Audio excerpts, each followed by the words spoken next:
Good morning, or actually, I'm sorry, good afternoon to those of us in Central and Eastern time. Good morning to everybody else, or good evening if you're watching this from somewhere else in the world.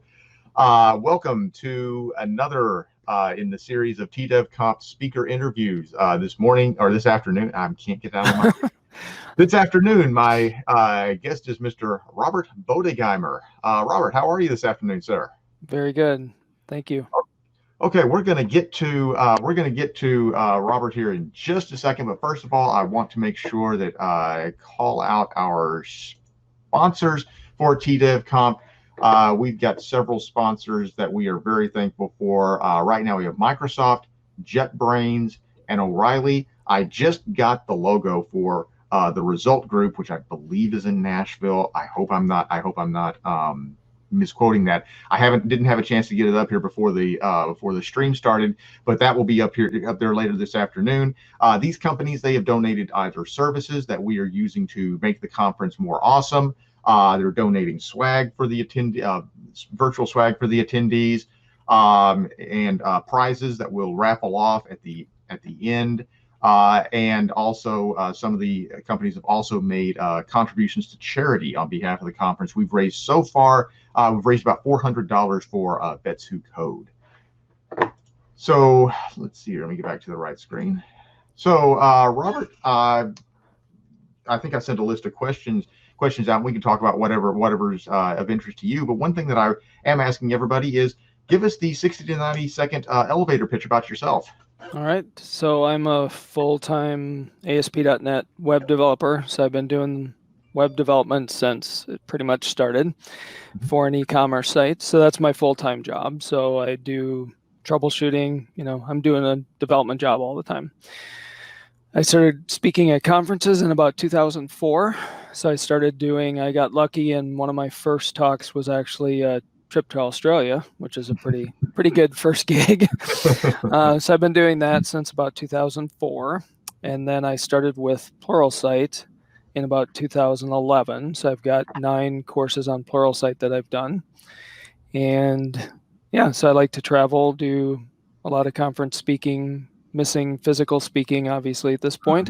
Yep, I've been doing a lot more virtual this year. So the good thing is I'm reaching a lot of people I probably would have never met before, which is kind of the good side, I guess, of everything that's happened. But yeah, that's a little bit about myself. And if you want to check out Robert's Pluralsight courses, the link is in the banner at the bottom of the screen. So be sure to check him out. Pluralsight authors are great people. They really are. So yeah, you mentioned that with everything being virtual, we're able to reach a new audience. And that's actually something, TDevConf, I don't know if we could have gotten all of these speakers at, in the same place at the same time if it were a physical conference, especially for the first year. So we really appreciate everybody's participation.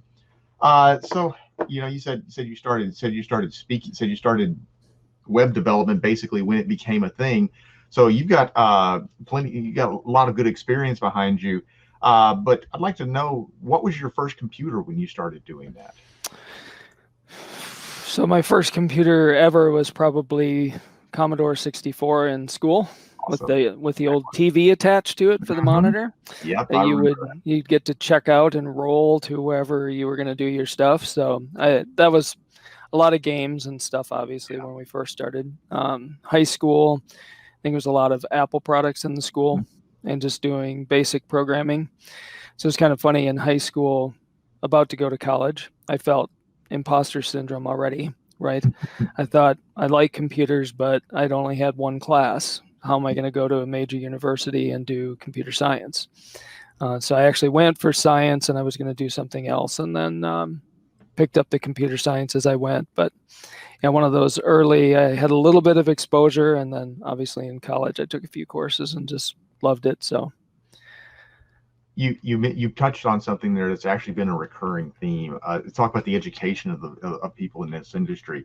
So I mean, myself, I have a music degree. I was a composer. That's what I did. And there have been some other people, but there have been other people who have degrees that are not necessarily technology or whatever. But one of the things that I've noticed, but like I said, that recurring theme of you don't necessarily have to have a computer science degree to be in this industry. Right. Do you have any thoughts on that? Oh, I totally agree. I could have easily, as I started, I was in a program, University of Minnesota, that was just all science. So calc, chem, whatever. I started out in aerospace, and I could have easily done the full aerospace degree and then turned around and decided it's amazing when you're in college how much you think you know, right? Here's your degree. I had my CSI degree. It was classical CSI training, networking, databases, the works, Right. compilers, all that kind of stuff. And how much I thought I knew and how much I was coming out with and how much I really didn't know and still don't know. The more I learn, the more I don't know things. So just, you can pick up wherever you are, right? I've met a lot of people that have started even second career, third career, from all sorts of backgrounds that I run across at conferences that have picked up programming. So that's one of the cool things is it's a field, I think, and with online conferences, online training, there's so many opportunities to get into it. I don't think that's required for a lot of the particular jobs that you do, that it's specifically computer science. So I think that's cool. And that's also, talk about all the different ways of training. Our friend Chad Green, who runs Code Palooza down in Louisville, he was talking. I had him on last night, and he was telling the story of he runs a group or he mentors for a group in Louisville called Code Louisville. It's basically what you were talking about. People, second careers or third careers even talks about. I forget what the gentleman was doing before he came to Code Louisville, but he was basically doing.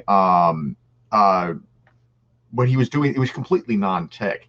And what he did is he went into Code Louisville, and he's now a senior developer in a sought after developer in Louisville. So yeah, definitely lots and lots of opportunities. So this is not something that you have to even go back to school for. You can do it as something through like a code camp or something like that. Yeah, and I think the varied background helps a lot. I mean, you've got people that do come from all sorts of backgrounds, so it just enriches everything. So I couldn't agree more. Let me ask you this one. So you've had some experience with lots of tools and such.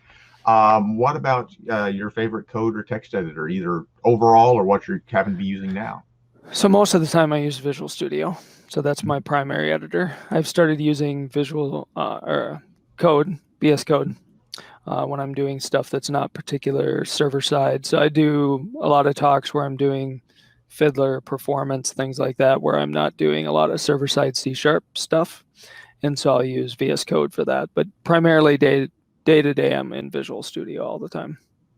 Well, you mentioned Fiddler, and that happens to be what you're going to be talking about at TDevConf. And Sam made sure to, in fact, when Sam found out that you were going to be the next speaker, he's like, be sure to ask him about Fiddler because, of course, Sam works for Progress, and Fiddler is a Progress product. But we already had you on the schedule for this. So why don't you go ahead and tell us a little bit about the talk and what you're going to be explaining? No spoilers. Yeah. Don't want people to come to the conference. No spoilers. Okay. Well, so like I said, I've been doing web stuff for a really long time, and years ago, I had to troubleshoot problems like everybody else, and there just weren't very good tools around.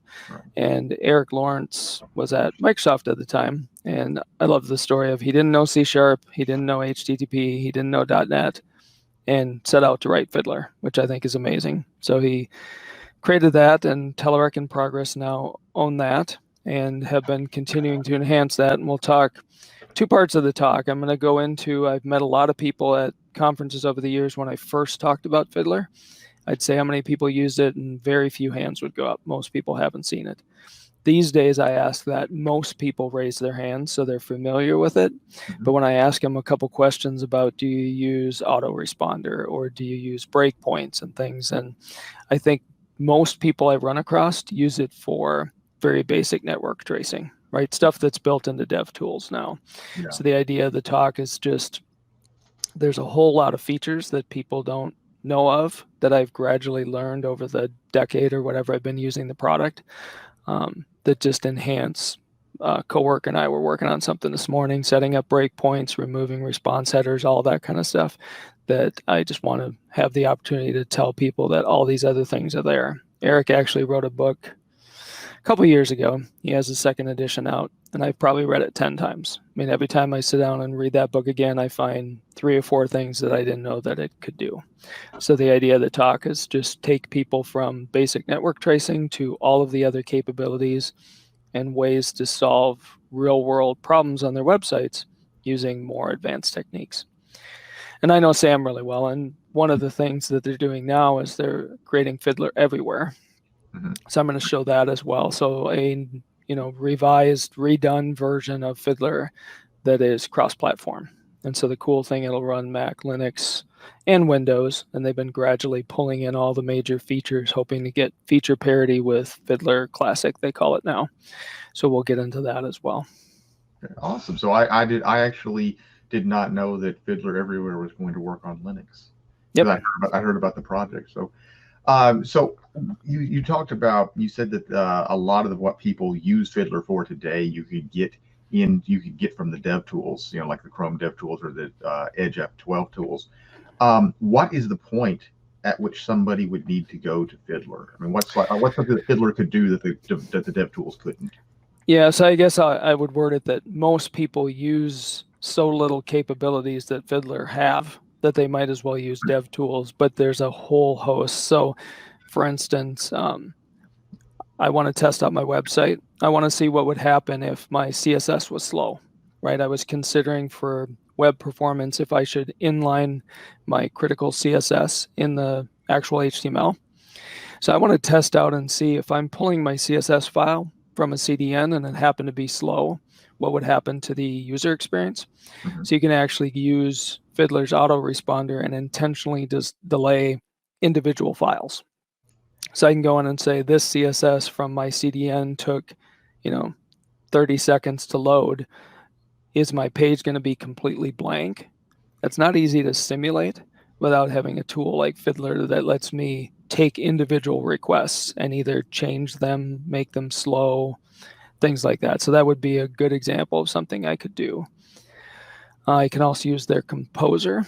So it's hard sometimes to see how's a web server going to react when I don't send the right stuff, right?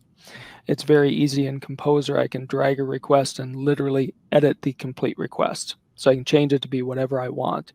All of those kinds of things are difficult to pull off in any other way. And so it's very simple if you know how to do them in Fiddler. So that's where I think the line is when you need to do that kind of stuff, which I personally find I do that a lot, troubleshooting real websites. So you talk about so you're talking about I mean, there are a lot of other tools out there also. So could you compare and contrast this to say something like Postman? Yeah, so Postman is good for a lot of API testing and mocking and things like that. I find for my live website, I just need a lot more of the capabilities. So what I was doing this morning, we're not sure why something wasn't working in an iframe. So I can actually go in Fiddler, set a breakpoint, and intercept the live response coming from my web server and tweak it before it goes to the client. I have yet to see another tool that knows how to do that. I've also had to do like programmatic things where I wanted to say, I only want all the requests that go to this particular host to be slow. I can use Fiddler script. I can actually write script code within Fiddler that looks for individual requests and tweaks and does stuff with them. I've never seen anything else that will do that either.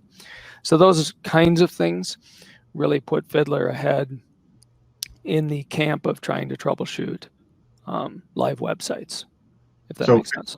So Fiddler is more of a monitoring tool than it is a testing tool, would you say? You can. So I'm able to save requests and re-execute them. So I am able to, and I could even script those if I wanted to. So those capabilities are there. I don't personally use it for those kinds of things. I think Postman is good for that kind of API testing where I've got a series of tests I want to run against my API, for instance. Setting that up and structuring it, that might be a little simpler in a Postman environment than in a Fiddler. But from a troubleshoot, I really think Fiddler is a winner beyond all the other things I've ever seen. Now, you mentioned Fiddler script, and you said that when Eric Lawrence, I said when Eric Lawrence first started off creating Fiddler, that he didn't know C# or anything. So tell us about Fiddler script a little bit. What does that look like? What might that remind us of? So Fiddler script is, I think he called it, when he worked for Microsoft, it was jscript.net, I think is what he phrased it. It's very JavaScript-like, but it also has embedded .NET objects. So I can actually use session dot, and I'm going to get, and it's got a nice editor too. So it's a mix of, it's a JavaScript syntax, but there are a lot of .NET underlying objects that I have access to. So if you're familiar with JavaScript at all, which most web developers are, you'd feel comfortable in that scripting environment. And then you just have, as a .NET or C# person, which I do a lot of, I also have .NET built-in objects that let me access the request, the response, things like that throughout the session as well. So it's kind of a mixture of those, but I'd say syntactically it looks a lot like JavaScript. So earlier you talking about, we're talking about Postman and everything. Let me ask you this: you've gone through and you've told. I mean, I'm familiar with Fiddler, and I know that it probably does. And I've known that it does things that I haven't used, but probably should be. But let me ask you this: what can't it do? When should you not use Fiddler? I mean, guys, three things. What can't it do? Oh, that's a very good question. I guess from a troubleshooting perspective, so I have one of my Pluralsight courses is troubleshooting your website issues with Fiddler and Chrome DevTools. Mm-hmm. The idea being there's certainly things like stepping through JavaScript to do debugging of your JavaScript code on the client. That works great in DevTools. Fiddler doesn't really play in the client-side debugging story of my browser. I also use DevTools for if I have a style problem, like the CSS doesn't look right, I'm going to do that in DevTools. So it's not trying to replicate those kinds of things that a browser would already have. But as far as all the network traffic and the modifications and manipulations and rerunning requests and decrypting HTTPS, all that kind of stuff is where it plays. So I would say when you get down to the client side styles and JavaScript debugging, that's not something Fiddler will play in, but DevTools already fit that well. So would it be fair to say that Fiddler is concerned more with the stuff that you can't see than the stuff that you can? Yes, I mean, so there have been things like, so this is a fun story. Years ago, HTTP 1.1, we did bundling and minification. So we bundled all of our CSS files into a single file and minified them, because in HTTP 1.1, that reduced the number of requests you had across your 6 hosts. So it made everything perform better. So our homepage got 50% faster by doing just the bundling, and it worked. But a month later, I made a change, and suddenly some of my styles didn't show up just in IE, and I couldn't figure out why. So I was troubleshooting it in DevTools, still couldn't find it. So I went into Fiddler and did the old binary search approach. Mm-hmm. I took the CSS from my bundle, opened it up, and just started deleting half of it, right? I just want to figure out which part of this is causing the problem. And it turned out Internet Explorer, and I don't think it's true with Edge, but Internet Explorer can only have 4,096 unique style rules per style sheet. So when I did the bundling, I was under that number. A month later, I added enough styles to just go over that undocumented number. Thank you. And those styles would disappear. So I used Fiddler, set up a breakpoint, and I could just modify the CSS on the fly. That way I didn't have to change the production website, and go through the build cycle and everything. I could literally just tweak it before it went to the client, so I could easily figure out which part of the CSS. I was trying to figure out, is it a specific rule, which is what I thought it was. And it was actually, I took enough out and suddenly it worked. And then I took something, so it kind of moved until I figured out it was actually a size problem. That would also be hard to do in the client. There's not a good way in DevTools to take out a portion of your CSS. So it's not that it doesn't play into that, but I certainly wouldn't step through lines of JavaScript, right, in Fiddler. But another thing Fiddler does, you have your, I'm spoiling all my talk here, but the formatted, I have minified JavaScript files. Mm-hmm. When I look at them in DevTools, you can actually do pretty print, right? So you can step through and see it look nice. I don't want to do that for every file. I can actually go at a fiddler level and say, please unminify, if that's a word, everything on the fly. Since it sits between your browser and the server, it unminifies all my JavaScript so that my prod can be minified, but I can troubleshoot everything easily without having to, pretty print every single JavaScript file. So it plays in it, but it's not going to do your step-by-step debugging and variable viewing and stuff. That's just not where it plays, if that makes sense. Sounds like that you need to think very creatively to make use of Fiddler. And so, I mean, I'm not saying that it's hard to use, but I'm saying is that it just does so much, and there's so many places that it can touch that you have to kind of come up with some inventive ways to solve problems. Well, you have to come to my talk. Okay. Right.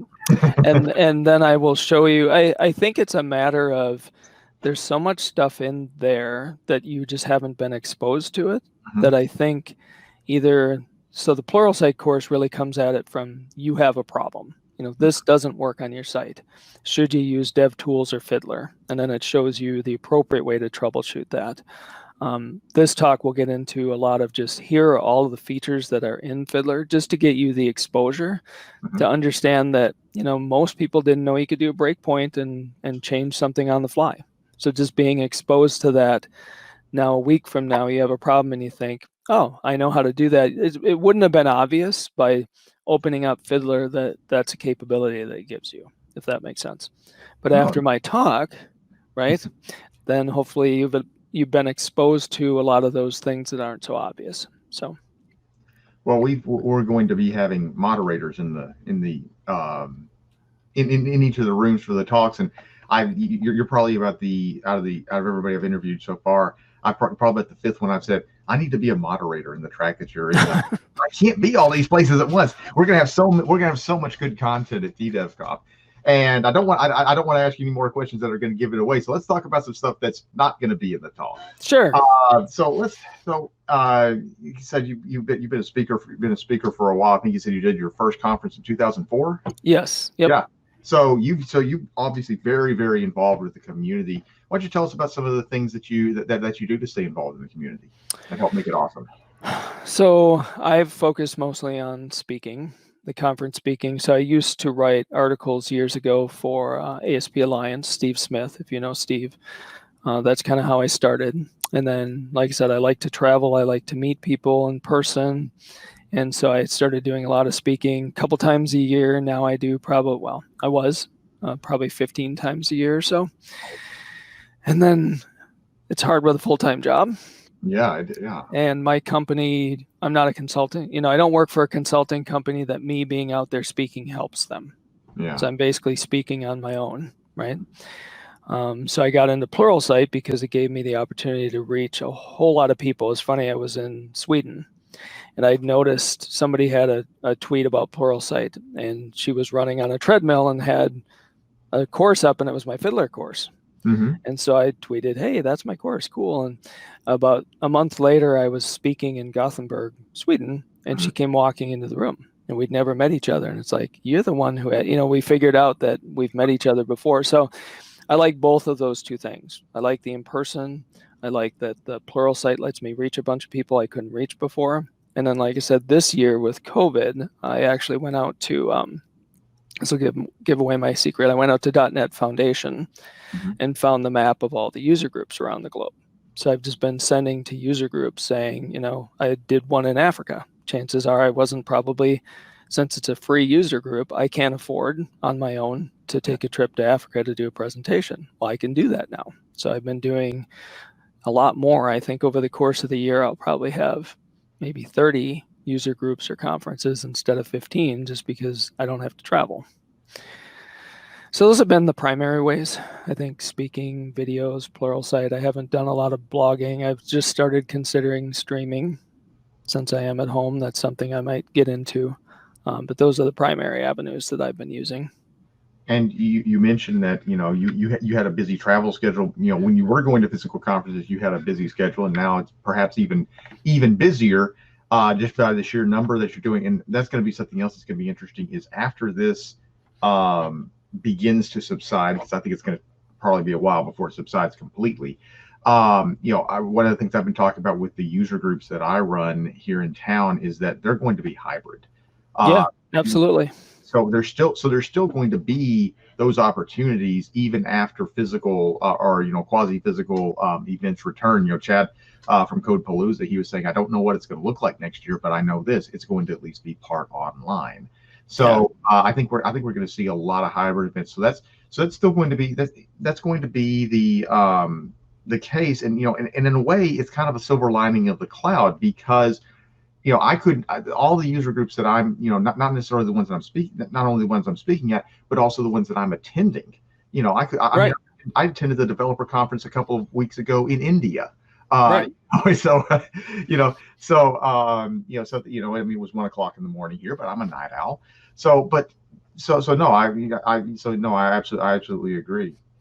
Yeah, I'm hoping it stays hybrid. I think that gives opportunities to people, like you said, for both of us, for us to reach other people and for us to attend things that we just can't get to because we all have to train. That's the thing I like about speaking and going to conferences is I don't just do my talk and then go hang out in the lounge.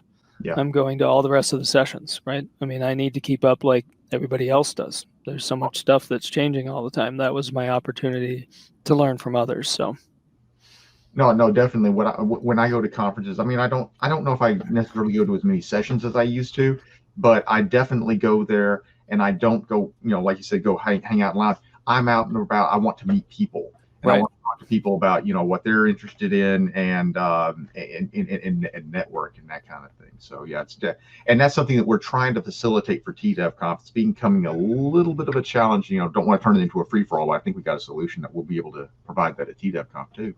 Yep, because that's the other important part, right? All the hallway interactions, you learn a lot as well. So Well, that was actually when I interviewed Sarah earlier this week. She brought that up to me, and I was like, we want to do that, but we want to have a way to make it work to where it's not just chaos. right. What do you do? What do you do outside of work/tech? I mean, a lot of us have tech hobbies, but what do you do outside of work/tech? So my wife and I are third-degree black belts in Taekwondo. Wow. She actually, I didn't know she was interested in martial arts. And one day she came home and she said, I start Taekwondo next Monday. And I said, oh, okay. And she said, do you want to go with me? And I said, I'd never really thought of it. So no, probably not. And she said, well, if you don't, when I learn how, I'm going to kick your butt then. So I said, all right. So I went and joined, and it was a great experience. I mean, it was good for us to do something together, and then my daughter got into it. So it was a great family activity that we could all do. So my daughter got her first-degree black belt, and unfortunately, our local gym closed, so we're not doing that. But that was something we did for a long time. We like to golf, so just a lot of outside sports. Just got pickleball for my birthday. So I'm going to try that out. But those kind of things are just side habits besides tech. Okay. Well, I want to get your closing thoughts, but before I do that, let's go ahead and take a look at take a look at a little bit more from what's coming from TDevConf.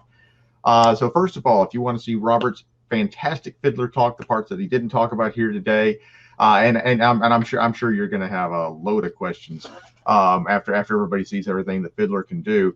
You can get your tickets. They are free, by the way, at bit.ly/TDevConf 2020-tickets.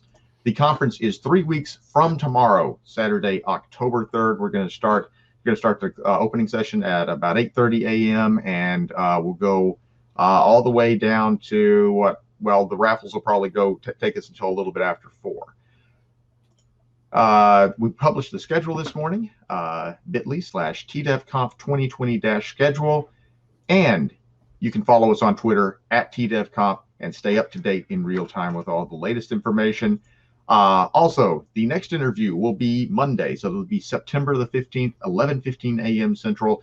Jeremy Lickness from Microsoft will be my guest, and we'll talk about what he'll be doing at TDevConf. Robert, leave us with some words of wisdom, please, sir.